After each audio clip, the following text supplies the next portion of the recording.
बिस्मिल्लाहिर्रहमानिर्रहीम। अस्सलाम वालेकुम व्यूअर्स, मैं वेलकम करती हूँ आपका अपने यूट्यूब चैनल ड्रेसिंग मेनिया पर। ड्रेसिंग मेनिया की तरफ से आप लोगों को सिलाई और कटाई का जो कोर्स पेश किया जा रहा है, उसमें पहली क्लास में जो सवालात पूछे गए थे उनके जवाबात इन बहनों ने भरपूर तरीके से दिए। इसका मतलब है इन्होंने प्रॉपर वीडियो वॉच की। सवाल मैं वीडियो के किसी भी हिस्से में पूछ लिया करती हूँ और इन बहनों ने इसका मतलब है कि प्रॉपरली वो वीडियो देखी है और इसका जवाब बिल्कुल परफेक्ट दिया है।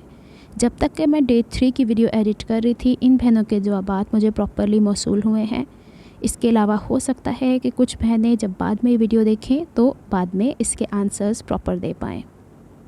अगर आपको मेरे साथ रह के प्रॉपर सोइंग कटिंग सीखनी है तो आपको वीडियोस देखना पड़ेंगे और इसमें पूछे गए किसी भी मरहले पर पूछे गए सवालात को नोट करना होगा और इसके जवाबात देने होंगे, ताकि मुझे पता चलता रहे कि आप कितना इंटरेस्ट लेती हैं। वीडियो को लाइक ज़रूर कर देना है, क्योंकि कोई तो एक ऐसा हिस्सा होगा कि जो आप लोगों के लिए न्यू है, इन्फॉर्मेटिव है और आप कुछ नया इससे सीख रहे हैं। चलें जी, क्लास नंबर 3 की तरफ बढ़ते हैं। आज मैं आपको थोड़ी सी इन्फॉर्मेशन दूंगी कपड़ों के हवाले से। बाज़ार में हमारे पास कॉटन के फैब्रिक किस हिसाब से मिलते हैं, प्राइस की बात नहीं कर रही। आप लोग देखिएगा कि यहाँ पे जो हम लोगों की कपड़े की लंबाई और चौड़ाई, उसको समझना सबसे ज़्यादा ज़रूरी है। 2 तरीके की चौड़ाई के कपड़े आपको बाज़ार से मिलते हैं। एक मिलता है जो नॉर्मल 3 पीस सूट होता है, उसके साथ आपको 2.5 गज़ कपड़ा दिया जाता है या 2.5 मीटर दिया जाता है, जिसको अगर हम इस तरीके से खोल के देखते हैं तो इसे पन्ना कहते हैं या कपड़े का अर्ज कहते हैं। अमूमन ये थान पे लिपटा हुआ होता है और थान से आपको वो काट के गज से नाप के फिर आपको वो कपड़ा देते हैं। अगर आप इसकी चौड़ाई देखते हैं तो ये 20 इंच डबल में है या 20.5 इंच, तो 40-41 इंच इसका पन्ना होता है। इससे नॉर्मल हम जो ट्राउज़र्स की कटिंग करते हैं मीडियम साइज़ तक के लिए, परफेक्ट इसकी चौड़ाई रहती है। लेकिन जैसे ही साइज़ बढ़ाता है लार्ज की तरफ या एक्स्ट्रा लार्ज की तरफ, तो हमें शलवारों में भी जोड़ डालने पड़ते हैं, ट्राउज़र्स में भी जोड़ डालने पड़ते हैं। अब देखिएगा कि इसकी लंबाई जो होती है, आपको ये नज़र आ रहा है, इसके वोवन एजेस होते हैं, इसके बने हुए किनारे होते हैं लंबाई के रुख पे, उसे हम सेल्वेज एज कहते हैं या कन्नी। लंबाई के रुख पे कपड़ा कभी भी नहीं खिंचता। आपने बाज़ार से जब भी कपड़ा लेना है, आपने ये हाथ पे पकड़ के ज़रूर चेक कर लेना है। ख़ासकर बड़े अर्ज़ के कपड़े जो होते हैं ना, वो थोड़ा बहुत इस तरीके का डाउटेड होते हैं। अगर तो वो लंबाई में स्ट्रेच हो रहा है, ऐसा कपड़ा ना लिया करें। स्टिचिंग के दौरान बड़ी कोई डिफ़िकल्टी होती है। जब हम लोगों ने सिलाई स्टार्ट करनी है, सीखने स्टार्ट करनी है, तो कोशिश ये करनी है कि सादा कपड़ा लें, कॉटन का लें।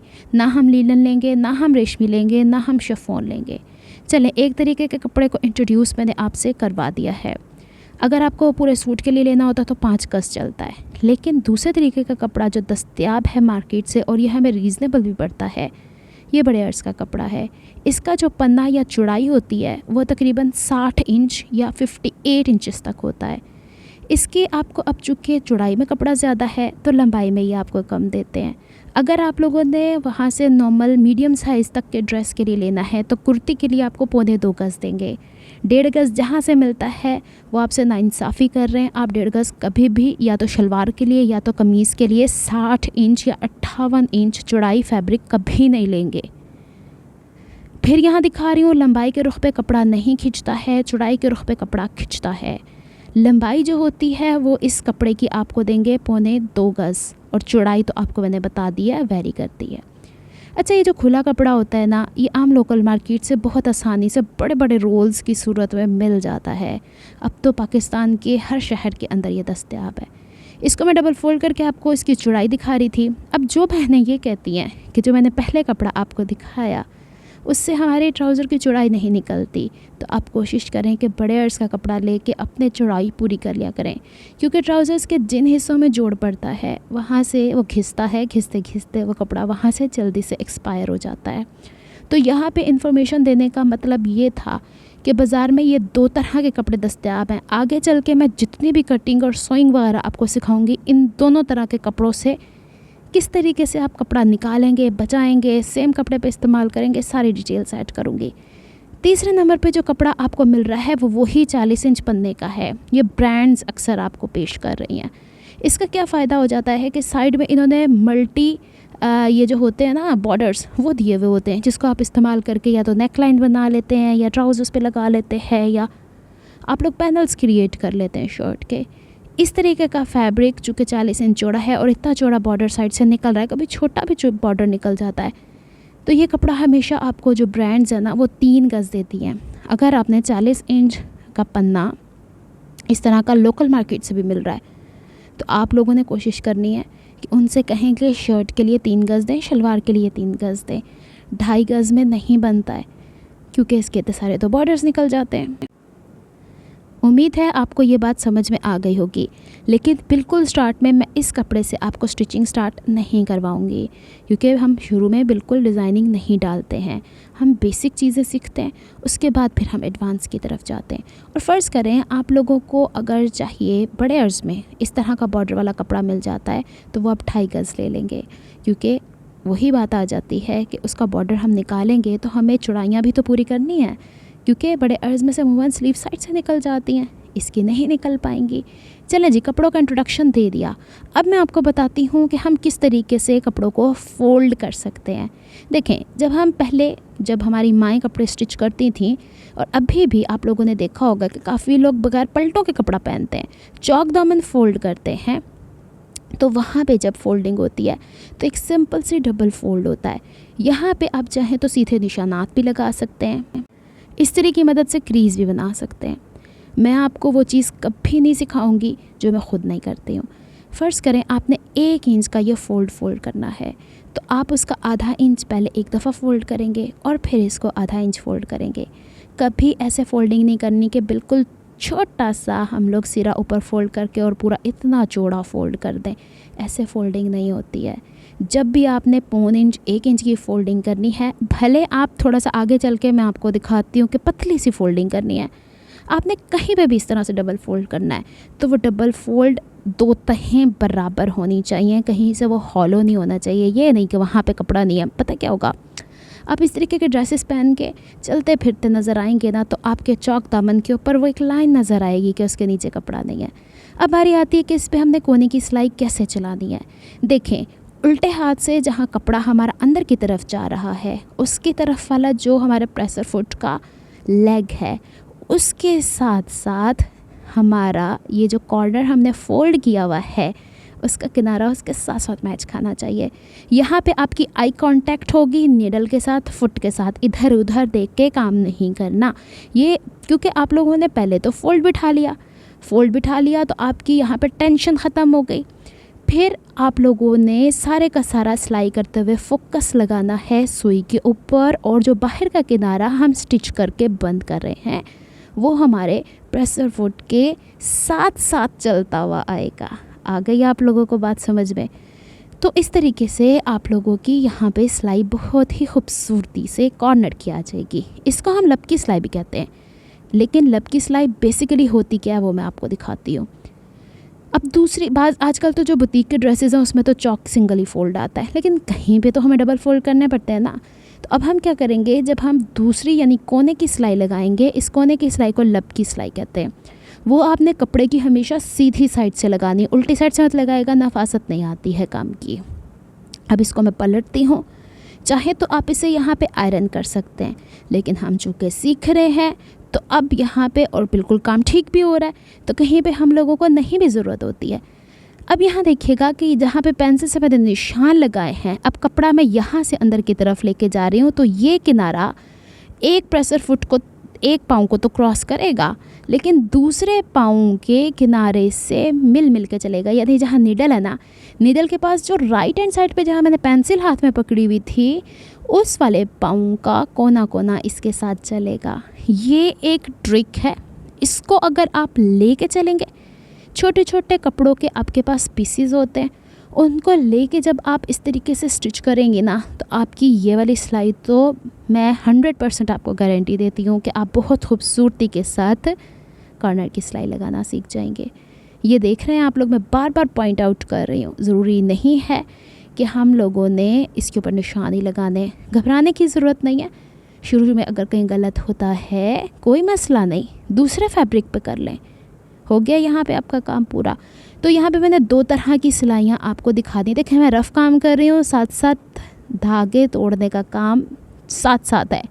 ये आपकी आदत बन जानी चाहिए। धागा फ़ौरन से फुट के अंदर धंसा देना है। चलें आज आपको एक और चीज़ सिखाते हैं। चौड़ाई के रुख पे तो सिलाई करूँगी, लेकिन बारीक वाला हिस्सा फ़ोल्ड करेंगे। तो आप क्या करेंगे, 1/4 हिस्सा उतना आप कपड़े को फ़ोल्ड करेंगे, खींचेगा मत। चौड़ाई के हिस्से में अक्सर मसला ये होता है, हम खींच के सिलाइयाँ लगा रहे होते हैं। जब हमने प्रेशर फुट के नीचे कपड़ा लगाया हुआ होता है, हम आगे से भी खींच रहे होते हैं, पीछे से भी कपड़ा दबा के खींच रहे होते हैं। तो इसमें कसूर कपड़े का नहीं है, हमारा कसूर है, हम कपड़े को समझ नहीं पाए हैं। अच्छा, अब जो हम लोगों ने ये 1/4 इंच फैब्रिक फ़ोल्ड किया है, तो अब जो सिलाई लग रही है जहाँ पे कपड़ा फ़ोल्ड हुआ है ना, उसके किनारे पे लग रही है, यानी कि यहाँ पे हमारी लब की सिलाई है। कपड़े को जब चौड़ाई के रुख पे जब भी आप स्टिच करते हैं, उसको खींचना नहीं है उसमें, बल्कि प्रेशर फुट की डायरेक्शन में हल्की हल्की ढील देते जाना है। ढील समझते हैं, थोड़ा थोड़ा आपको उसमें, आप देखिएगा उठा हुआ लगेगा। जब 1/4 इंच फैब्रिक है, इसको हल्का सा प्रेस किया, अभी आपको ये उठा सा नज़र आएगा। यानी अगर मैं खींच रही होती ना, तो इस कपड़े में गुलाई आना शुरू हो जाती। उम्मीद है ये चीज़ें आपको समझ में आ गई होंगी। अभी तक समझ में आया तो वीडियो को यहीं पे लाइक करें। अब मैं साथ साथ आप लोगों को रिमाइंडर देती रहूँगी। अच्छा जी, क्वेश्चन नंबर 1 तो मैं आपसे पूछना ही भूल गई। मैंने आपको 2 तरह के कपड़े दिखाए हैं, दोनों की चौड़ाइयाँ कितनी बताई थी, ज़रा बताइएगा मुझे, उसकी मेजरमेंट लिख दीजिएगा। अच्छा जनाब, अब हम चलते हैं आगे की तरफ। अब जो 1/4 इंच हमने फ़ोल्ड किया था, उसका एक्स्ट्रा मार्जिन कपड़े का यहाँ पे कट कर देंगे। अब बहनें पूछेंगी आप पहले ही क्यों इतना ज़्यादा लेके गई, तो बहनों, कपड़े को फ़ोल्ड करके ही सिलाई लगाई जाती है। अगर इतना फ़ोल्ड नहीं दूँगी तो मशीन तो यहाँ पे यूँ एक साथ कपड़ा इकट्ठा करके चुन्नटे बना देगी। 1/4 इंच अंदर फ़ोल्ड करना है। अब मैं ये इतना सा एक्स्ट्रा कट कर देती हूँ।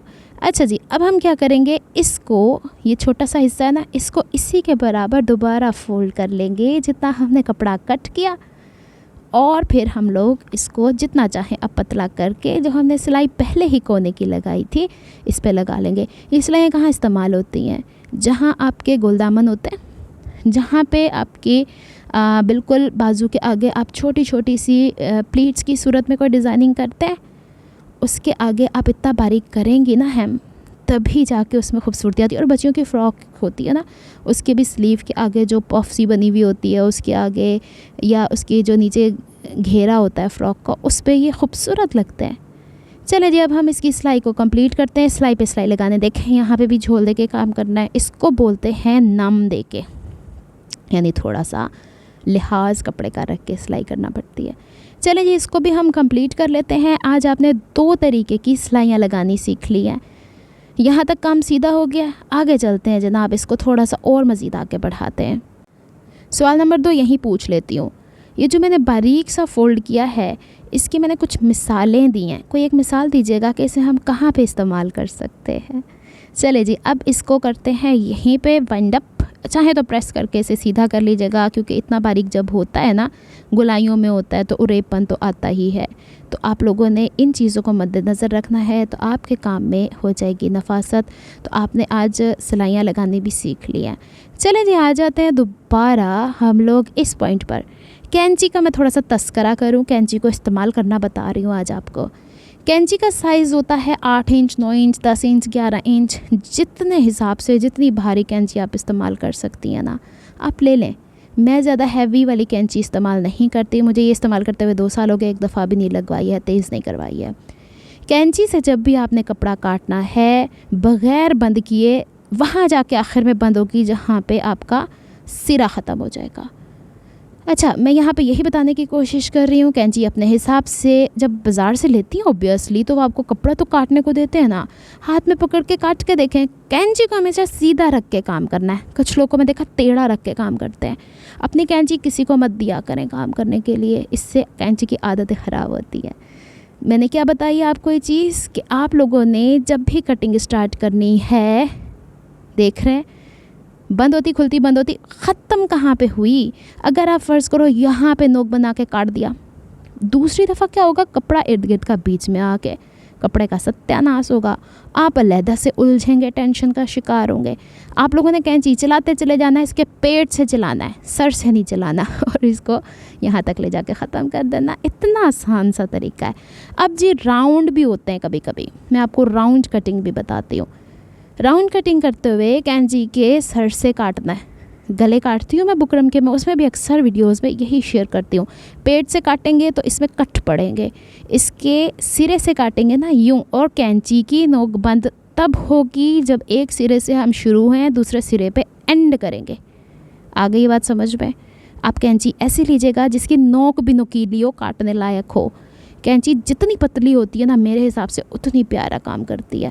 आगे जो टेलर्स होते हैं उनका अपना हिसाब किताब होता है। अच्छा जी, यहाँ तक हो गया ये सब कुछ। अब मैंने आपको बताना है कि उरे पट्टी कट करते हैं जो गले के पीछे मगज़ी की सूरत में लगती है। ये बहुत सारे काम है इसको काटने का असूल क्या है। देखें, कपड़े की सिधाई यानी सीधा हिस्सा, उल्टा यानी उसका जो अर्ज का हिस्सा होता है उसके बीच वाले हिस्से को यूँ मोड़ा जाए, यानी इसके ताने बाने को। तो इसको खींच के काटेंगे तो बेचारे की तो गुलाई आना शुरू हो जाएगी। इसको इस्त्री करके और फिर आप यूँ काटेंगे तो ये हो जाता है इसका उरेब। इसे बायस भी कहते हैं, BIAS, बायस मुतज़ाद चीज़ को बोला जाता है। तो अब यहाँ पे हम मुतज़ाद क्रॉस को ही कहते हैं। अब यहाँ पे मैं आपको एक और तरीका बता दूँ। कभी कभी गले के पीछे लगाने के लिए कपड़ा बचता नहीं है तो बहनें क्या करती हैं, इसको जब फोल्ड करती हैं तो या तो लंबाई वाला कपड़ा ज़्यादा कर देती हैं, चौड़ाई का कम कर देती हैं। ये बायस नहीं होता, ये उरेब नहीं होता। उरेब का मतलब ये कि जितनी लंबाई उतनी चौड़ाई होनी चाहिए, तब आपका गला बैक से परफेक्ट बैठेगा। उरेब पट्टियाँ जो आप गोल घुमाते हैं डिज़ाइन की सूरत में तब सही आएंगी। आ रही है आपको बात समझ में? ये वो टिप्स हैं जो मैंने ख़ुद से एक्सपेरिमेंट करके देखी, और जब वो नहीं घूमी थी ना तो मुझे दोबारा से ऐसे काट के दोबारा बनानी पड़ी थी। तो उम्मीद है आप लोगों को ये सारी डिटेल समझ में आ गई होंगी। अब एक चीज़ आपको और सिखाने वाली रह गई है आज के दिन के लिए, सीम रिपर। आपका ये काम है, ख़राब हो गया, इसको कैसे उधेड़ा जाए। आपने कोई एक साइड पकड़ लेनी है, वहाँ से सीम रिपर को इस तरीके से गुजारना है यूँ, थोड़े से पॉइंट से आगे से फिर इसका टांका, इसके अंदर जो यू शेप में अंदर की तरफ है ना वो ब्लेड लगा हुआ है, दूसरी तरफ से ऐसे इस तरीके से काटते जाएं। और जब आप इसको पलट के पीछे का धागा निकालेंगे तो आप खुश होकर मुझे दुआएं देंगे कि अनीला ये क्या तरीका हमें बता दिया है। शिफॉन के कपड़ों को भी इसी तरीके से खींच के फाड़ते हैं। कपड़ों का सत्यानाश, ये बुकरम लगी चीज़ है, इसके तो बुकरम ही निकल के हाथ में आ जाएगा। क्यों इतनी मेहनतें करनी जब हमारे पास जद्दी टेक्नोलॉजी है। तो अगर आपको मेरी एफर्ट्स पसंद आती हैं तो please like my videos, subscribe to my channel, hit on the notification bell for more updates. Videos को शेयर करें, उन लोगों तक लेके जाएं जो सीखना चाहते हैं, क्योंकि मैं इतनी ज़्यादा मेहनत इसके ऊपर कर रही हूँ। आज नहीं तो कल दुनिया देख लेगी इसको, लेकिन आज ही के आज सबको पहुँचाने की कोशिश करें ताकि ज़्यादा से ज़्यादा बहनें इससे सीखें, घर पे बैठ के सिलाई करें, अपने ड्रेसेस तो एटलीस्ट सिलाई करें ना, और वो तमाम खूबसूरती कपड़ों के अंदर लेके आएँ जो वो कहती हैं नीला आपके ड्रेसेस में, हमारे ड्रेसेस में क्यों नहीं। क्योंकि मैं ये नए एक्सपेरिमेंट करती रहती हूँ और जो नई चीज़ सीखती हूँ वो मैं आप लोगों को सिखाती रहती हूँ। उम्मीद है आज की वीडियो भी आप लोगों के लिए फ़ायदेमंद होगी। तीसरा सवाल ये, अगर मैं पहले पूछ पाई हूँ तो नहीं, ये जो मैं आला इस्तेमाल कर रही हूँ इसका नाम क्या है बता दीजिएगा। चलिए जनाब, मिलती हूँ मैं नेक्स्ट वीडियो में। अब तो और मज़े की वीडियोस आने वाली हैं, बहुत कुछ सीख चुके हैं हम लोग। अब नेक्स्ट वीडियोस में क्या होगा वो सरप्राइज़ है। हर वीडियो में आपको सरप्राइज़ दूँगी, पहले बता दूँगी तो फिर आप लोग कहेंगे ये तो हमें आता है, लेकिन हर वीडियो के अंदर कुछ ना कुछ चीज़ तो ऐसी होती है जो आप लोगों के लिए फ़ायदेमंद होती है। आपके सामने मैंने ये हिस्सा उधेड़ दिया है, उधेड़ना अब कपड़ों का और आसान हो गया। जब मैं पिन-टक्स और लेसेस स्टिच करूँगी उनको भी उधेड़ना सिखाऊँगी। नेक्स्ट वीडियो तक के लिए अल्लाह हाफ़िज़।